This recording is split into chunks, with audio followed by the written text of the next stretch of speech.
Специалисты ведущих экономических вузов страны, а также эксперты рейтинговых агентств спрогнозировали ключевые сдвиги в экономике страны. По их мнению, речь может идти о трех важных изменениях. Первое – это рост зависимости экономики от государства при снижении его формальной доли в ВВП. Второе – угасание добывающих секторов и укрепление роли IT-индустрии.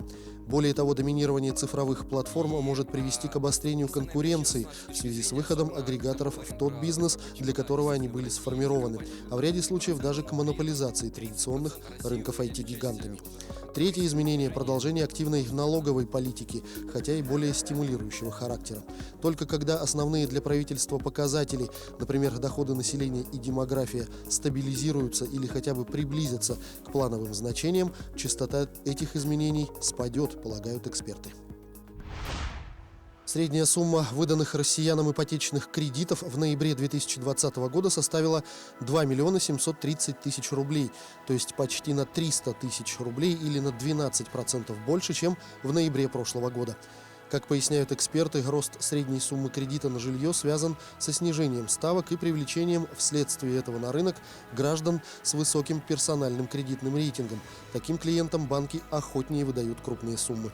Отмечается, что значительнее всего средняя сумма ипотечного кредита выросла в Ставропольском и Приморском краях, а также в Якутии. Здесь рост составил 17,2%. Цены на мобильную связь и домашний интернет в 2021 году могут вырасти на 10-15% из-за валютного скачка, считают аналитики. Российские абоненты потребляют все больше трафика, рост от 50 до 60% ежегодно, в связи с чем операторы вынуждены наращивать емкости сетей. С учетом того, что оборудование для этого надо закупать за рубежом, оно обходится дороже из-за снижения курса рубля. Также на ситуацию влияет необходимость исполнять требования нормативно-правовых актов, в частности закона Яровой и проекта «Доступный интернет» в 2021 году. Это предоставление бесплатного доступа к социально значимым ресурсам. Аналитики добавляют, что операторы теряют доходы от роуминга, что тоже ведет к повышению цен на другие виды связи. В России создадут аналог сервиса для видеосвязи Zoom, признанного одним из самых популярных приложений 2020 года. Он будет рассчитан в основном на школьников. Запустить новый сервис собираются совместно Mail.ru Group и Ростелеком. Предполагается, что он получит название «Сферум». В начале года планируется провести предварительное тестирование в 15 регионах России, а финальную версию представят до конца первого квартала следующего года. Новый сервис будет доступен на персональных компьютерах, а также через мобильное приложение. Он позволит проводить групповые видеоконференции до 100 участников. Каждый из них сможет виртуально поднимать руку, а также включать демонстрацию экрана. Зарегистрироваться в Сферуме можно будет в том числе через персональную страницу в соцсети ВКонтакте или через аккаунт на госуслугах.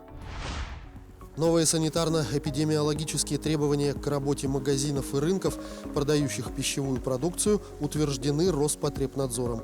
Они вступают в силу с 1 января следующего года и будут действовать 6 лет до 1 января 2027 года. Магазины, как и прежде, можно будет размещать на первых этажах жилых домов, но с соблюдением всех санитарных норм. При этом разгрузку товара нельзя организовывать со стороны двора, только с торца или со стороны проезжей части. В магазинах и на рынках допускается продажа только такой продукции, на которую есть документы, позволяющие проследить ее путь от производства до прилавка. Не допускается реализация продуктов с истекшим сроком годности. Отдельно прописаны условия хранения и продажи разных продуктов. Так, например, кондитерские изделия с кремом можно продавать только в упаковке. Картофель и корнеплоды должны храниться на складах магазинов и рынков в темноте, а лед, который используют для охлаждения продуктов, должен изготавливаться только из питьевой воды.